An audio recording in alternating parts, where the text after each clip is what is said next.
Assalamualaikum warahmatullahi wabarakatuh. Bertemu lagi di kelas simulasi komunikasi digital. Kali ini kita akan mempelajari tentang bab baru, yaitu tentang menerapkan logika dan operasi perhitungan data. Nah, apa yang akan kita pelajari di pertemuan kali ini?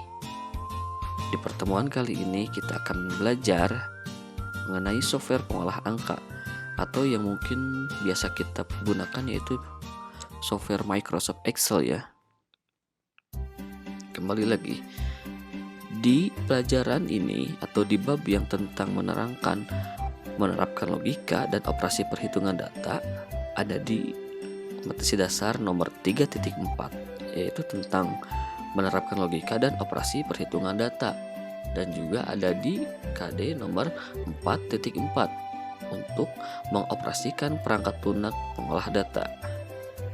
Selain itu, materi pembelajaran hari ini juga bertujuan untuk agar teman-teman semua bisa merumuskan definisi perangkat lunak pengolah angka, terus mengumpulkan data tentang operator aritmatika, dan terus mengolah data menggunakan perangkat lunak pengolah angka, mengamati untuk mengidentifikasi dan merumuskan masalah tentang fungsi logika di formula pada perangkat lunak dan pengolah angka, dan mengkomunikasikan data hasil pengolahan dan disajikan dalam bentuk grafik ataupun diagram.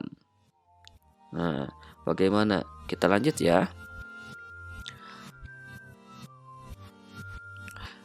Sekarang kita akan mempelajari tentang Microsoft Excel. Adakah yang sudah tahu apa Microsoft Excel itu? Ya, Microsoft Excel ini adalah salah satu aplikasi atau perangkat lunak software yang dikhususkan untuk mengolah sebuah angka yang berbasis Windows yang berasal dari perusahaan Microsoft Office. Microsoft Excel juga merupakan aplikasi yang berorientasi pada pengolahan angka. Nah, kita belajar tentang sedikit Microsoft Excel ya. Excel mampu mengolah angka untuk fungsi matematika khususnya, fungsi statistika, ada juga fungsi keuangan dan fungsi logika. Bahkan, tidak sering perhitungan gaji karyawan pun, baik dengan neraca maupun laporan keuangan, dapat dilakukan dengan Microsoft Excel loh. Microsoft Excel yang dikembangkan oleh Microsoft Corporation telah banyak digunakan baik perorangan maupun perusahaan. Ya, kita tahu Microsoft Office itu sangat banyak digunakan di perusahaan-perusahaan ataupun perseorangan. Tidak jarang juga semua perusahaan menggunakan selain Microsoft Office, tetapi kebanyakan kita mengakui Microsoft Office lah yang banyak digunakan. Karena apa? Karena kemampuannya yang secara cepat dan tepat dalam membantu pekerjaan sudah tidak pernah dilakukan lagi kan? Fasilitasnya pun di dalam Microsoft Excel ini terus bertambah dan memberi kemudahan bagi dari versi ke versi. Nah, terus apa saja sih yang bisa dilakukan oleh Microsoft Excel? Biasanya di Microsoft Excel ini kita akan melakukan yang pertama itu bisa melakukan perhitungan dengan rumus sederhana maupun rumus yang rumit ya. Perhitungan dengan rumus yang kompleks ya, yang tadi saya sebutkan itu rumus yang rumit. Dan perhitungan statistika bisa juga. Terus perhitungan keuangan atau finansial bisa. Atau pengolahan angka menjadi grafik itu bisa banget. Dan yang terakhir itu pengolahan database. Ya, tidak jarang para programmer atau para pembuat program menggunakan Excel sebagai penampung database yang sederhana. Nih, kita belajar tentang tampilan awal dari Microsoft Excel. Bagi teman-teman yang belum pernah tahu atau belum pernah membuka Microsoft Excel, kira-kira akan beginilah. Ini Microsoft Excel 2010 yang saya ambil. Ini tampilan awal. Lalu kita masuk ke lembar kerja. Lembar kerja di Microsoft Excel ini kira-kira seperti ini, banyak kotak-kotak tuh. Di situ namanya cell. Kita fokus yang atas itu bernama menu bar. Terus yang di bawah itu yang ada seperti spasi, formula bar untuk menuliskan rumus-rumusnya ya. Dan di atas formula bar itu ada toolbar. Toolbar itu untuk mengatur alat-alat atau tool-tool yang kita mau gunakan. Lalu di area kerja yang kotak-kotak itu disebut sel aktif. Ada kolom dan ada juga baris. Nah, yang paling bawah yang dikasih tanda panah itu adalah daftar sheet. Sheet itu lembar kerja juga, ada lembar kerja ke-1, kedua, ketiga, dan seterusnya. Nah, lalu jenis-jenis pointer yang ada di Microsoft Excel ada yang seperti ini nih. Nah, yang seperti ini tuh menunjukkan fungsinya sedang memilih sel atau range. Ataupun ada yang seperti ini nih, seperti plus. Itu memindahkan sel dan objek. Adapun yang seperti ini tapi mempunyai garis atau mempunyai arah ke pinggir, yaitu untuk memperlebar atau mempersempit kolom ya. Dan juga sebaliknya, jika ada panah ke atas seperti ini, tapi ini panahnya ke atas, ini untuk memperlebar atau mempersempit baris.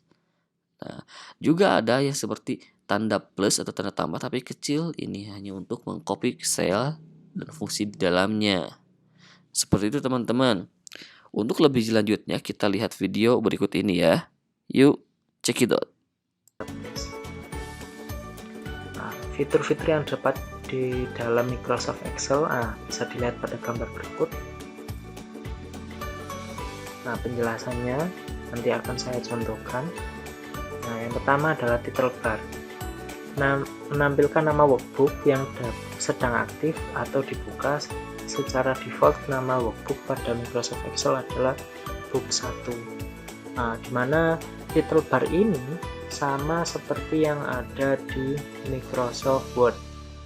Jadi di sini adalah title. Jadi ketika kita memberi nama lembar kerja kita, workbook yang ada di Microsoft Excel, ini adalah namanya title bar. Sama seperti yang ada di Microsoft Word yang kemarin. Selanjutnya ada Quick Access Toolbar, berfungsi untuk menampilkan perintah yang sering digunakan pada Microsoft Excel. Anda dapat mengurangi, menambahkan perintah yang ditampilkan pada Quick Access Toolbar. Nah, biasanya untuk Quick Access Toolbar di sini ada tombol Undo, Redo, Save yang sering kita ketahui. Selanjutnya ada tombol minimize, maximize, dan close yang ada di pojok kanan sebelah sini. Ini ada yang namanya minimize, terus ada maximize, dan ini adalah tombol close-nya. Selanjutnya ribbon. Nah, ribbon sendiri adalah deretan tab yang berdasarkan kategori atau fitur tertentu yang sudah dikelompokkan. Nah, di sini pada ribbon ada home, insert, back, layout, formula, data, review, view, helps. Nah, ini ada tambahan plugin dari PDF Worksheet Reader. Nah, ini adalah fitur-fitur yang ada pada deretan tab pada ribbon. Selanjutnya ada group ribbon atau ribbon group. Merupakan kumpulan fitur yang dikelompokkan berdasarkan grup pekerjaan yang saling berhubungan seperti pengaturan font, ukuran font, warna font, dan tab home, dan lain sebagainya. Nah, di sini juga kita ada yang namanya seperti yang ada di Word. Nah, kita melakukan peletakan teks di icon left, icon center, icon right. Dan selanjutnya ada cell name. Nah, cell name ini adalah nama dari sel, berfungsi untuk menampilkan indeks atau nama sel yang sedang aktif. Itu adalah cell name. Kemudian ada lagi formula bar, di mana berfungsi untuk memberikan formula atau rumus pada sel yang sedang aktif. Anda juga dapat mendefinisikan nilai numerik maupun teks pada formula bar yang ada di sini. Di bawahnya ribbon group. Selanjutnya ada yang namanya kolom atau column, berfungsi untuk menampilkan nama kolom yang diidentifikasi dengan huruf A, B, dan seterusnya. Anda juga dapat melakukan pindah kolom dengan menekan kontrol arah kanan untuk menuju kolom sampai kolom terakhir. Jadi ketika kita ingin pindah ke kolom A, B, C, D, kita bisa melakukan kontrol plus arah kanan. Selanjutnya ada yang namanya row atau baris, berfungsi untuk menampilkan indeks baris pada Microsoft Excel yang diidentifikasikan dengan angka 1, 2, 3, dan seterusnya. Ini 1, 2, 3, dan seterusnya. kita bisa melakukan pindah row, pindah baris dengan cara menekan Ctrl plus arah bawah. Ini ada lagi yang pojok kanan ini adalah horizontal, yang ini adalah horizontal scroll bar, ini adalah vertical scroll bar.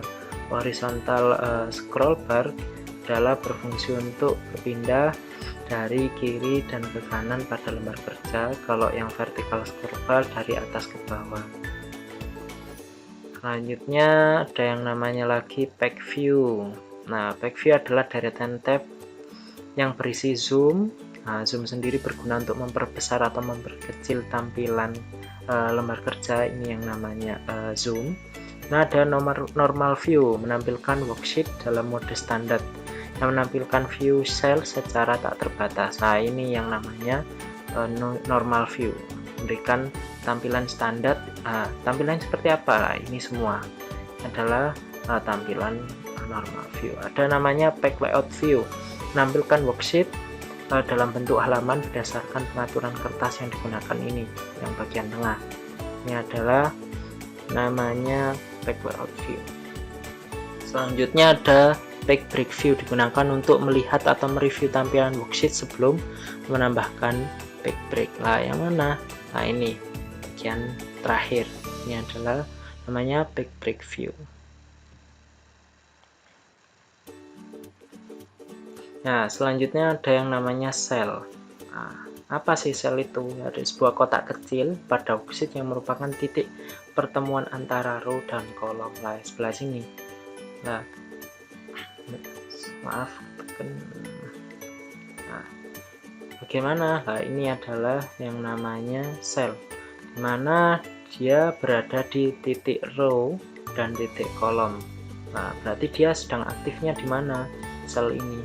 Nah, berarti ada di row 12, ya kan? Terus ada di kolom E12. Terus selanjutnya ada yang namanya worksheet, lembar kerja dalam Excel yang secara default dimulai dari sheet 1. Nah, ini adalah worksheet. Terus yang ada di selanjutnya di sebelahnya, ini adalah add new sheet, digunakan untuk menambahkan worksheet baru. Jadi di sini kita bisa menambahkan sheet 1, sheet 2, sheet 3, dan seterusnya. Lah, untuk worksheet ini atau sheet ini kita bisa merename-nya sesuai data yang kita inginkan. Jadi contoh di sini adalah kita sheet 1 kita rename jadi data siswa, terus sheet 2 data nilai, dan seterusnya. Selanjutnya ada di sampingnya worksheet atau sheet.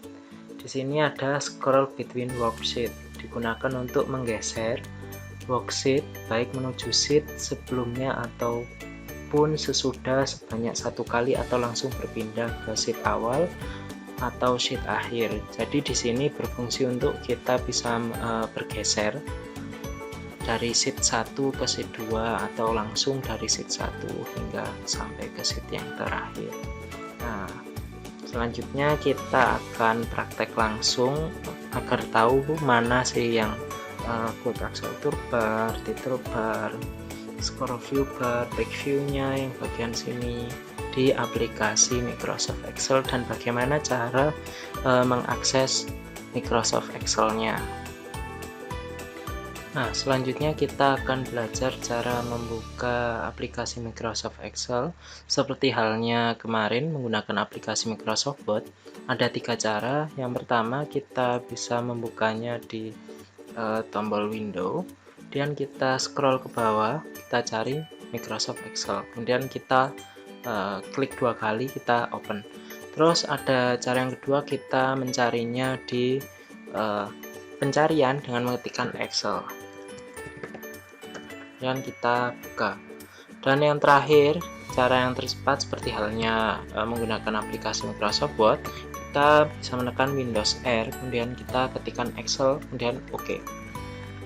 Maka otomatis akan terbuka lembar kerja pada aplikasi Microsoft Excel. Kita pilih blank workbook untuk lembar kerja kosong. Nah, seperti ini adalah tampilan awal dari aplikasi Microsoft Excel.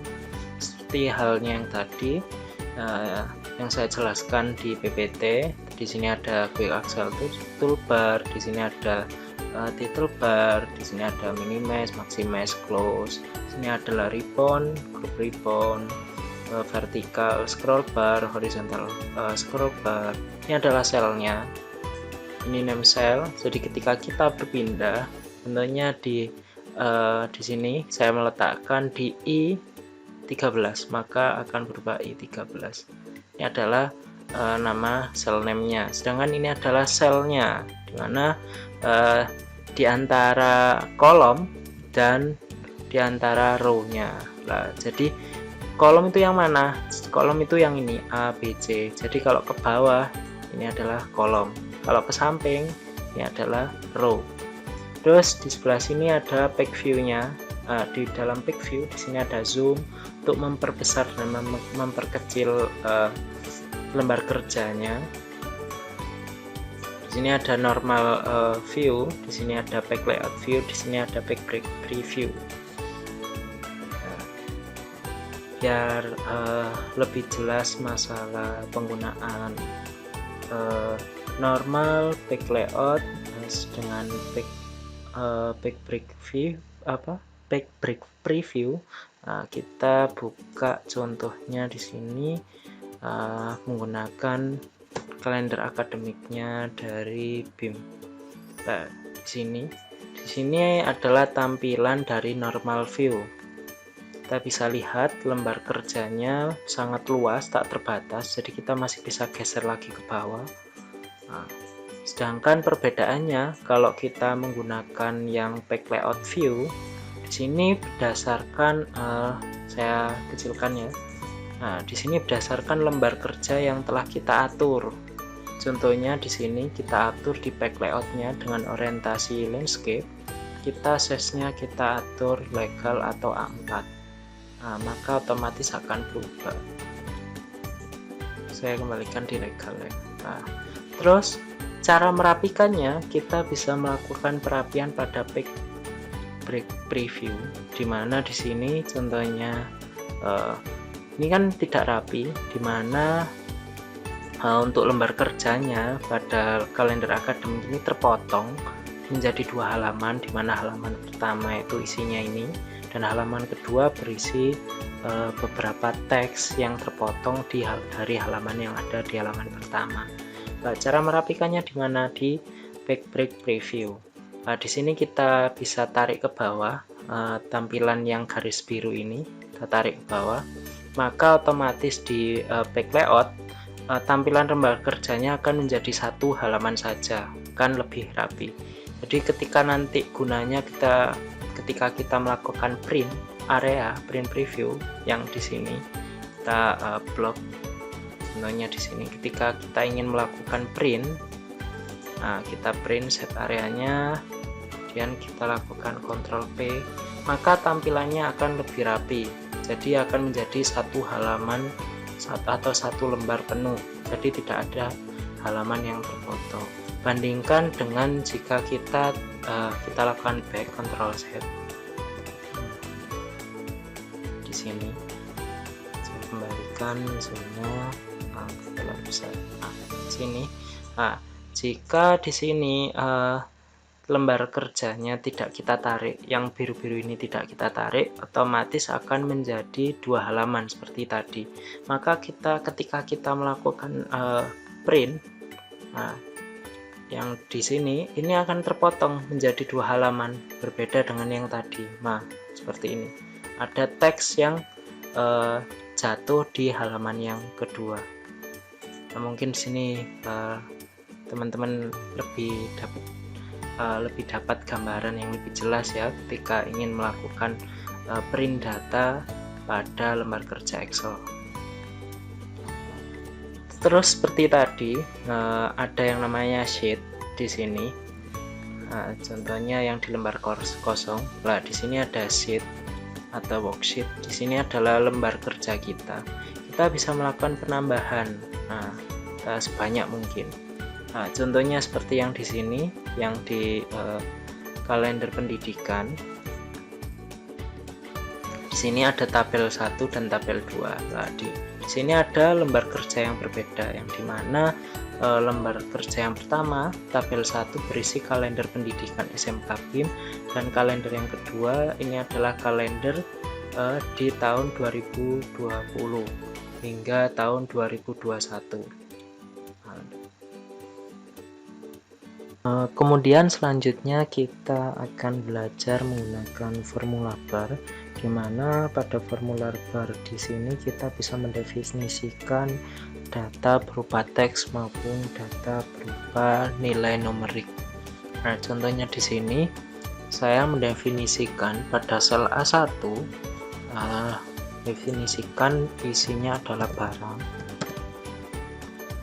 Kemudian di sini saya mendefinisikan pada sel B1 atau kolom B1. Di sini saya mengetikkan jumlah ya.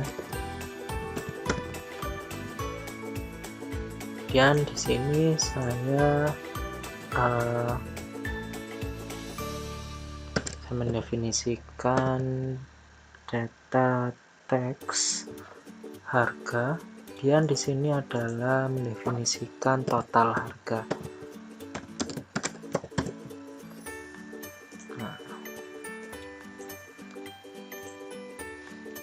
Di sini kemudian saya mengetikkan jenis barangnya, contohnya di sini ada gula. Kemudian di sini lagi ada yang namanya garam. Kemudian ada yang namanya lagi contohnya beras.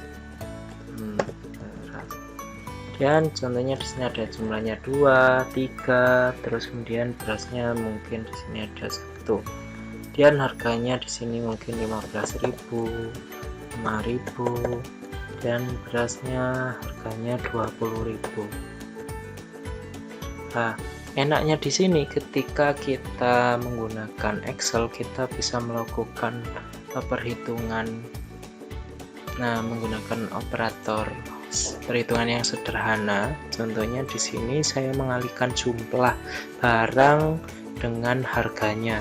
Contohnya di sini saya mengalihkan jumlah barang B2 di sini dengan harganya gula di sini 15.000, maka hasilnya akan menjadi 30.000. Lah, enaknya di sini kita tidak perlu mendefinisikan ulang rumusnya ini, rumus pengalian dari jumlah barang dikalikan dengan harga.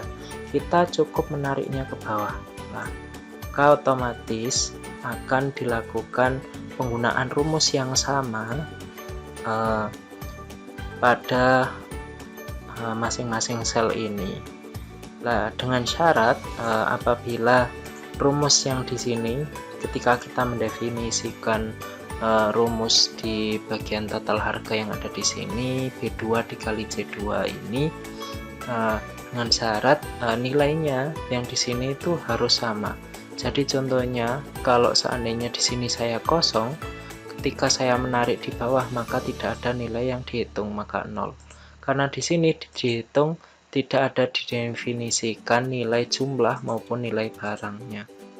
Maka walaupun kita melakukan perumusan pada kolom sel B5 dan juga C5, di sini tetap ditulis rumusnya namun tidak ada perhitungan di sini.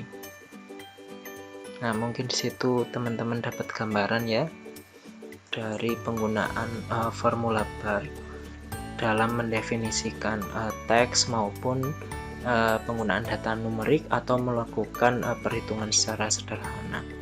Nah, selanjutnya di sini kan tidak rapi ya. Di sini kita bisa melakukan merapikan data ini dengan menggunakan fungsi yang ada di grup ribbon atau ribbon group. Nah, di sini kita bisa mengatur fontnya. Di sini contohnya saya menggunakan Times New Roman. Dan fontnya saya menggunakan ukuran teks 12, dan saya yang bagian atas ingin dipertebal. Nah, dan di sini juga perbedaannya dari Microsoft Word. Kalau di Microsoft Word yang tertera di bagian grup ribbonnya hanya icon left, icon center, icon right. Nah, namun untuk di Microsoft Excel di sini ada yang namanya top icon, middle icon, dan yang terakhir adalah bottom icon. Nah, gunanya apa di sini? Jika kita melakukan icon left untuk top, nah maka di sini akan berada di atas. Biar lebih jelasnya, saya akan menggrup dulu bagian row-nya, kemudian saya tarik ukurannya biar sama-sama besar, biar kelihatan lah di sini. Di sini maka akan teks yang ada di sini maka akan ada di sebelah atas sendiri. Sedangkan jika saya menggantinya di middle icon maka akan berada di tengah. Sedangkan jika saya memilih bottom icon maka teks akan berada di bawah seperti ini. Nah, saya pilih yang bagian tengah di sini biar rapi, dan saya pilih yang icon center. Nah, biar rapi di tengah. Saya kembalikan, saya blok lagi di row, dan saya atur row-nya lebarnya, ukuran besarnya seberapa. Nah, seperti ini. Nah, maka akan terlihat rapi. Nah, di grup ribbon di sini ada beberapa fitur seperti halnya yang sama saja yang ada di Microsoft Word, namun perbedaannya mungkin hanya di bagian sini. Di sini adalah pengaturan number formatnya, ada general, ada number, currency, accounting, dan lain sebagainya. Semuanya memiliki fungsi masing-masing. Nah, di sini adalah pengaturan tabelnya. Contohnya, saya melakukan format as tabel, kita bisa memilih model tabel yang akan kita gunakan. Contohnya saya pilih blue style, maka otomatis akan diformat berdasarkan tabelnya di sini. Ibaratnya di sini adalah temanya.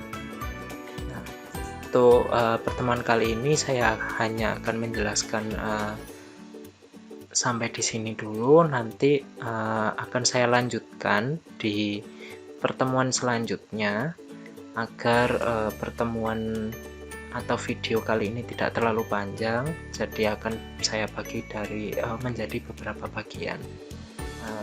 Sebenarnya terima kasih telah melihat penjelasan dari saya. Kurang lebihnya saya mohon maaf. Terima kasih. Assalamualaikum warahmatullahi wabarakatuh.